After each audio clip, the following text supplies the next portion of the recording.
Welcome to scholars institute Guntur.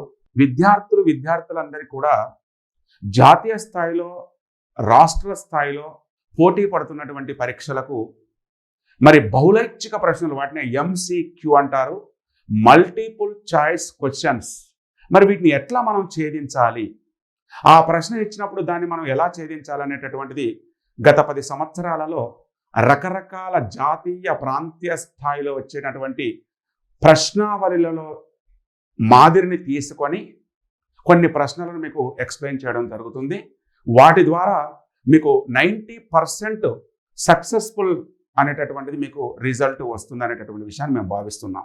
Which one of the following is rabi crop? నానా, crops 3 రకాలు ఉంటాయని చెప్పాం. 1 ఖరీఫ్, 2 రబీ, 3 జైద్. ఇక్కడ వాడు అడుగుతున్నది ఏంటంటే ఈ క్రింది వాణిలో ఏది ఖరీఫ్ పంట అంటే ఒకటట రబీ పంట అట, మిగిలినన్ని ఖరీఫ్ పంటలట. గుర్తుపట్టాలి. రైస్ అంటే వానాకాలం పండుతుంది, తర్వాత పండుతుంది. మిల్లెట్స్ అంటే జొన్నలు, రాగులు, ఇవి వానాకాలం పండుతాయి, ఏంది వేసవికాలం పండుతాయి. కాటన్ ఆల్రెడీ మనకే తెలుసు, మనం అసలు కాటన్ ఎట్లుంటుంది అంటే ఎండాకాలం రాకముందే గింజలు పెట్టేస్తారు. అంటే ఇక మిగిలింది ఏంటిదయా అంటే గ్రామ్. ఇట్లా ఎలిమినేషన్ పద్ధతిలో ఎప్పుడైతే మీరు ఆన్సర్లు చేస్తారో మీరు 100% సక్సెస్ అవుతారు. సార్ గ్రామ్ అంటే సార్, అరే నాన్న గ్రామ్ అంటే ఏంటంటే శనగలు. Which one of the following is the leguminosae? ఏం అడిగిందండి ఇవాళ క్వశ్చన్. లెగ్యూమినసీ. మరి లెగ్యూమినసీ అంటే ఏంటి అసలు? శాకాహారులకు కావలసిన మాంసకృతులు అందించేటటువంటి వాటిని లెగ్యూమినస్ అంటారు. లెగ్యూమినస్. ఇక్కడ చూడండి, సీసం అన్నాడు. సీసం అంటే ఏంటో తెలుసా? నువ్వులు ఎక్కడ ఉంటాయి, నూనె వచ్చేదేనే. తర్వాత జావర్ అన్నాడు. జావర్ అంటే ఇక్కడ జోవర్, జొన్నలు ఏముంటాయి, పొడి ఉంటుంది. తర్వాత మిల్లెట్స్, చిరుధాన్యాలు. మళ్ళీ జొన్నలు అంటే అవే. ఇక మిగిలింది ఏంటంటే పప్పు ధాన్యాలను లెగ్యూమినసీ అంటారు. ఎందుకంటారంటే తెలుగులో, అది ఇంగ్లీష్ పదం, తెలుగులో ఏమంటారో తెలుసా? కాయ ధాన్యాలు. పల్సెస్ అనగా పప్పు ధాన్యాలు. తెలుగులో ఏమంటారండి? All pulses are leguminosae family. Which one of the following minerals is formed by decomposition of rocks? ఇట్లా పదం దొరకబట్టుకో, అయిపోయింది. ఇదంతగా వదిలే కథ. ఏమంటాడో తెలుసా? ఏ రాయి కుళ్ళిన పదార్థము ద్వారా, చెట్ల ద్వారా, వృక్షాల ద్వారా ఏర్పడతాయి శిలలు అని అడుగుతాడు కింద. ఎంత మంచి క్వశ్చన్. మెసోజాయిక్ యుగంలో నాట పెద్ద పెద్ద వటవృక్షాలు కొట్టుకొని వచ్చి భూమిలో పాతుకపోయి ఆ మట్టి పూడ్చిన తర్వాత అందులో కర్బనం ఏర్పడ్డ శిలే బొగ్గు. ఏమంటారండి? బొగ్గు. అందుకే బొగ్గుని ఏమంటారంటే ఫాజిల్ రాక్స్ అంటారు. ఇప్పుడు అర్థమైంది. ఫాజిల్స్ అంటే శిలాజాలు, మానవుని యొక్క ఎముకలు, బొక్కలు, చెట్లు, వృక్షాలు అన్నీ భూమిలోకి పోతాయి అన్నట్టు. అందుకే గోండువానా ల్యాండ్. ఇప్పుడు చూడండి, అందుకే బొగ్గు ఎక్కడ దొరుకుతుందండి? నదీ తీర ప్రాంతంలోనే దొరుకుతుంది. గోదావరి నది, ప్రాణహిత, మహానది, ఈ ఏరియాలలో దొరుకుతుంది. కాబట్టి బొగ్గు. ఇవన్నీ కావు, ఇవి ఘన పదార్థాలు. ఇవన్నీ ఘన పదార్థాలు. వీటికి మంట రాదు, ఇది ఒక్కటే మంట వస్తుంది. అందుకే ఇంకా నీకు మంచిగా ఇచ్చాడు వాడు. ఎంత మంచిగా చూడు. Decomposed rocks leaving in residual mass of weathered అన్నాడు. వాతావరణ ప్రక్రియ అంటే కొట్టకపోవడమే కదా. వెదర్ అంటే ఏంది? శిలాశైథిల్యం అంటే కొట్టకపోవడం అన్నట్టు. అగో క్వశ్చన్లు అడిగే విధానం బాగుంటుందండి. తర్వాత కొడెర్మా. ఇది Koderma. In Jharkhand leading producer which one of the following minerals? ఈ క్రింది వాణిలో కొడెర్మా అనే ప్రాంతం అట దేనికి ప్రసిద్ధి అని అడుగుతాడు. ఇవాళ బళ్ళారి అన్నాం, ఇవాళ అగ్నిగుండాల. ఆంధ్రప్రదేశ్ అగ్నిగుండాల దేనికి ప్రసిద్ధి అంటే రాగికి ప్రసిద్ధి. అట్లనే కడప జిల్లా జమ్మలమడుగు మన గ్రామ సచివాలయం జమ్మలమడుగు దేనికి ప్రసిద్ధి అంటే సున్నప్రాయి. అట్లనే కొడెర్మా దేనికి ప్రసిద్ధి అంటే మైకాకు ప్రసిద్ధి. ఈ మైకానే తెలుగులో అబ్రకము అంటారు. ఈ అబ్రకం మన ఆంధ్రప్రదేశ్లో నెల్లూరు గూడూరు జిల్లా ఫేమస్. ఇది అడిగిండు ఆల్రెడీ ఎగ్జామ్లో. అంటే కొన్ని ప్రాంతాలు అట్లనే జరియా అంటాడు ఒక్కోసారి. జరియా దేనికి ప్రసిద్ధి అంటే బొగ్గుకు ప్రసిద్ధి. బైలాదిల్లా అంటాడు. బైలాదిల్లా దేనికి ప్రసిద్ధి అంటే ఇనుముకు ప్రసిద్ధి. అట్లనే కొడెర్మా దేనికి ప్రసిద్ధి అంటే మైకాకు ప్రసిద్ధి.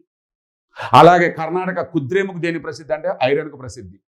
అలాగే ఒడిశా దేనికి ప్రసిద్ధి అంటే బాక్సైట్కు ప్రసిద్ధి. అలాగే అగ్నిగుండాలు దేనికి ప్రసిద్ధి అంటే రాగి ప్రసిద్ధి. మరి మైకా ఏంటిదంటే Koderma. Which one of the following minerals is contained of the monazite sand? గంతే ఇది ఒక్కటి గుర్తుపెట్టుకో. ఇదంతా సూర్యుడికి ఏమంటాడో తెలుసా? ఒక ఒక ఒక శిల అట ఇసుకలో దొరుకుద్దట. ఇసుక ఇసుక ఇసుక శాండ్ అంటే ఇసుక ఇసుక. ఆ ఇసుకలో మోనోజైట్ అనేటటువంటి పదార్థం నుంచి దటిలా ఆయిల్ కాదు, బొగ్గు కాదు. అంత ఇది రాంగ్, ఇది రాంగ్. ఇంతకుముందే చెప్పాం. ఇక ఆప్షన్లు రెండే మిగిలినాయి. ఆ రెండిట్లో యురేనియము పిచ్ బ్లైండ్ అనే ఖనిజం నుండి తీస్తారు. పిచ్ బ్లైండ్ అనే ఖనిజం నుండి తీస్తారు. ఇంకా మిగిలింది ఏమున్నదే అయిపోయా. ఇక ఏముందంటే థోరియం. ఇది హైయెస్ట్ కేరళ ఫేమస్. కేరళ ఇసుక ప్రాంతంలో జల్లెడ పట్టాలి. డిస్కవరీ ఛానల్ చూస్తే తెలుస్తుంది. ఆ జల్లెడ పడితే చిన్న చిన్న పీసులు వస్తుంటాయి. ఆ పీసుల్ని థోరియం చేస్తారు. ఇది అణువిద్యుత్ కర్మాగారాల్లో ఇస్రో వాళ్ళకు అవసరం. ఇది బాగా యురేనియం మన కడప జిల్లా తుమ్మలపల్లి బాగా ఫేమస్. గరుడవేగ సినిమాలో చూపించింది కదా. అది తెలంగాణలో నాగర్ కర్నూలు బాగా ఫేమస్ యురేనియం. యురేనియం మీకు తెలుసు. యురేనియం కూడా యూజ్ చేస్తారు. కాకపోతే ఇది దీని ఓర్ వచ్చేసి పిచ్చు. ఇది monazite. Monazite. Which one of the following industry use lime stone? అందుకే సోదు. రా మెటీరియల్ అంటే ముడి పదార్థం. ముడి పదార్థం ఏమంటున్నాడు నాన్న? సున్నపు రాయి అనే ముడి పదార్థం అట. లైమ్ స్టోన్ అంటే సున్నపు రాయి. సున్నపు రాయి అనే ముడి పదార్థం అట. ఈ క్రింది వాళ్ళలో దేనిలో ఉపయోగిస్తారు అని అడుగుతాడు. Lime stone the best used in raw material cement. More than 65% raw material used in cement produce. దానికి అతుకునే గుణం ఉంటుంది. అల్యూమినియానికి బాక్సైట్ ఉపయోగిస్తారు. ఆటోమొబైల్స్ అనేటటువంటి వాటి కూడా అల్యూమినియం ఉపయోగిస్తారు. ప్లాస్టిక్ అంటే మీకు ఇది కానే కాదు అసలు. ఆప్షన్లను చూసుకొని కూడా సమాధానం పెట్టొచ్చండి. Which one of the following agencies market steel public sector plants? భలే క్వశ్చన్ అండి. బాగుంది. ఇది నాకు నచ్చింది. ఏమంటాడంటే తెలుగులో ఈ క్రింది వాణిలో ఏ సంస్థ ప్రభుత్వ రంగ కంపెనీల యొక్క మార్కెటింగ్ను చేస్తాయి? మానిటరింగ్. మానిటరింగ్ మీన్స్ పర్యవేక్షించడం. ఎవరు పర్యవేక్షిస్తారు? విత్ ఏజెన్సీ మీన్స్ సంస్థ. ఏజెన్సీ మీన్స్ సంస్థ. ఏమంటాడు? Public sector plants. ఇనుము ఉక్కు కర్మాగారాలు ఉంటాయి. ఆ ఇనుము ఉక్కు కర్మాగారాలకు స్టీల్ అంటే ఇనుము ఉక్కు. ఈ ఇనుము ఉక్కు కర్మాగారాలకు ఎవరు బాధ్యత వహిస్తారు అంటున్నాడు. టాటా వాడు కాదు, ఎంఎన్సి కాదు, only one SAIL. SAIL means abbreviation Steel Authority of India. ఏందట? స్టీల్ అథారిటీ ఆఫ్ ఇండియా 1973 జనవరి 28వ తారీఖు నాడు న్యూఢిల్లీలో స్థాపించారు. It is observed and marketing agency of public sector steel plant like that Bokaro, Bhilai, Rourkela, Durgapur. వీళ్ళందరికీ ఏం చేస్తారంటే వీళ్ళు సేల్ మానిటరింగ్ చేస్తుంది, పర్యవేక్షిస్తుంది. వాని బాధ్యత అది. Steel Authority of India limited established in 1973, New Delhi head quarter. Bauxite అనేటటువంటి ముడి ఖనిజం ఈ క్రింది వాళ్ళలో దేంట్లో ఉపయోగిస్తారు? ఇప్పుడు మనం దీన్ని తీసేసినాం. ఇంతకుముందే పేపర్లో ఉపయోగించరు, స్టీల్లో ఉపయోగించరు. అల్యూమినియం దేని నుంచి తయారవుతుంది అంటే బాక్సైట్ నుంచి తయారవుతుంది. అందరికీ తెలుసు. ఇది ఇంగ్లీష్ పదం. అల్యూమినియం. స్మెల్టింగ్ అంటే మల్చడం, తయారు చేయడం అనమాట. కాబట్టి it is answer exactly is aluminium. మీకు చెప్పాను అల్యూమినియం క్లాస్లో వినండి. బాల్కో, నాల్కో, హిందాల్కో, ఇండాల్కో, ఆర్ఆర్బి హూగ్లీ జోన్లో అడిగిండు. భలేగా అడిగిండు question. Which one of the following industries manufacture telephones and computers? It is electronic industries. ఎందుకని? These are completely telephones are smart phones are computers are complete electronic mode, not information technology ఒక agency. అది agency. అర్థమవుతుందా?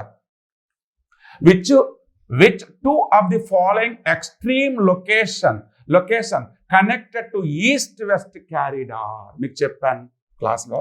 This is India.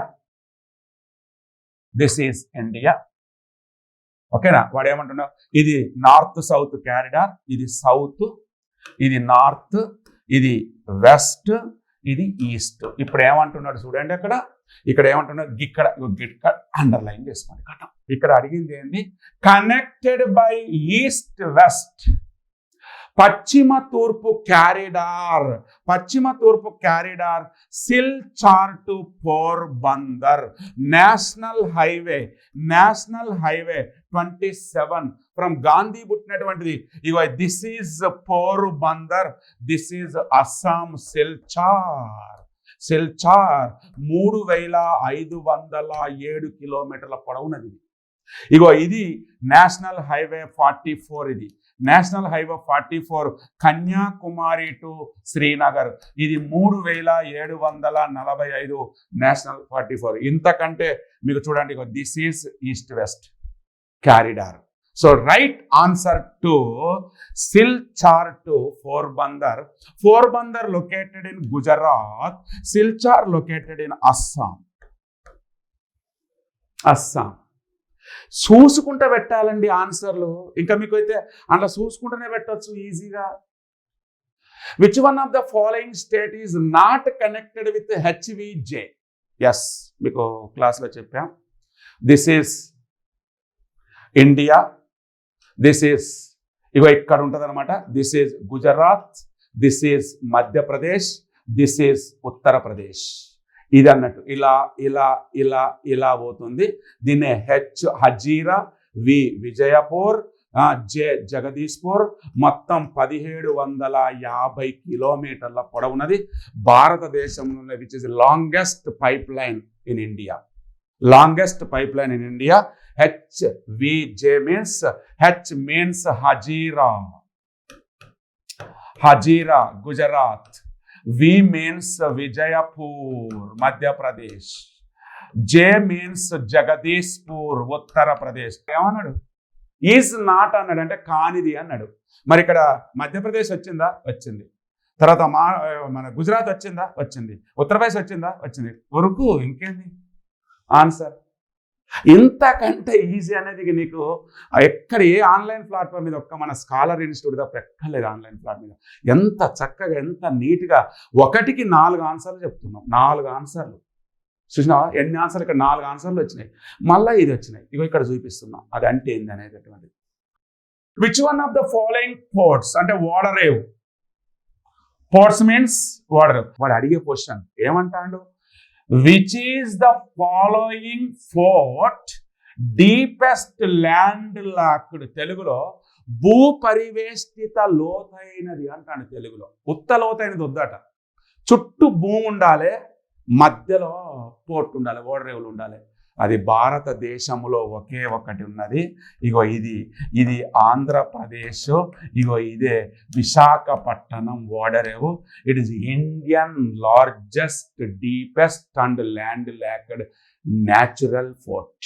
The exactly answer is Visakhapatnam. తెలుగులో భారతదేశంలోనే అతిపెద్ద సహజ లోతైన భూపరివేష్టిత అంటే ల్యాండ్ లాక్డ్. మళ్ళీ ఇంకా నీకు మంచిగా ఇచ్చాడు, ఈస్ట్ కోస్టే ఇచ్చాడు వాడు. ఇంకా నీకు మళ్ళీ తూర్పు తీరం. మరి ఇది తూర్పు తీరం, ఇది పశ్చిమ తీరం. Which one of the following terms used in describe trade between 2 or more countries? ఎవడేం చెప్తాడు? చిన్నపిల్లగాడు కూడా చెప్తాడు. ఒక ప్రాంతంలో ఉంటే ఇంటర్నల్, ఆ ప్రాంతం నుంచి బయటికి పోతే ఎక్స్టర్నల్. మీ ఊళ్ళే అమ్మితే స్థానిక. చింతపండు అమ్మినాం అనుకో స్థానిక. ఒక బండి హీరో హోండా అమ్మినాం అనుకో ఇంటర్నల్. ఒక రాష్ట్రం నుంచి హర్యానాకు పోయింది అనుకో ఎక్స్టర్నల్. ఇక్కడ ఏమంటాడు, ఇక్కడ చదువు ఏమంటాడు, ఇక్కడ ఏమన్నాడు 2 లేదా 3 దేశాలు అంటాడు. 2 లేదా 3 దేశాలంటే బయట ఉన్న దేశాలను ఏమంటావు, అంతర్జాతీయ అంటావా స్థానిక అంటావా? చెప్పు, నువ్వే చెప్పు. అంతర్జాతీయ అంటావు కాబట్టి ఏం పెట్టాలి, international trade marketing.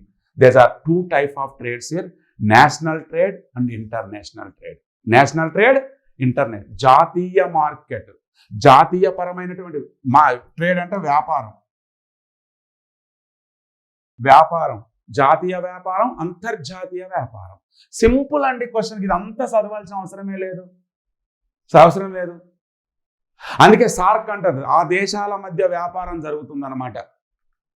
Which one of the following latitudinal extent in relevant to the extent India area? ఇక ఇది ఎవరికైనా తెలుసా అండి? ఇగో ఇది భారతదేశము, ఇది 8.4 to 37.6 లాటిట్యూడ్. అదే రేఖాంశం అయితే 68.7 నుంచి 97.25. వాళ్ళు అడిగింది ఏంది నాన్న, అక్షాంశం అడిగండి. ఇక్కడ ఉంది. లాటిట్యూడనల్ అంటే అక్షాంశాలు, లాంగిట్యూడ్స్ అంటే రేఖాంశాలు. మొత్తం చదవాల్సిన అవసరం లేదు.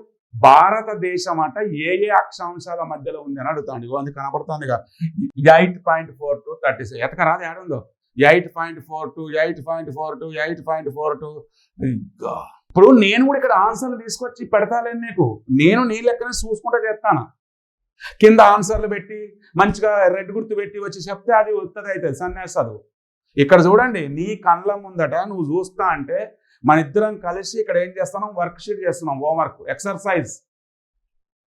Which one of the following countries share longest land frontier? Land frontier అంటే భూ సరిహద్దు, తెలుగులో భూ సరిహద్దు. మన దేశానికి మొత్తం 15,200 కిలోమీటర్ల భూ సరిహద్దు ఉన్నది. హైయెస్ట్ బంగ్లాదేశ్ 4,096 కిలోమీటర్లు. లీస్ట్ ఆఫ్ఘనిస్తాన్ 106 కిలోమీటర్లు. సెకండ్ చైనా 3,488 కిలోమీటర్లు. పాకిస్తాన్ 3,323 కిలోమీటర్లు. కాబట్టి answer is goes to Bangladesh.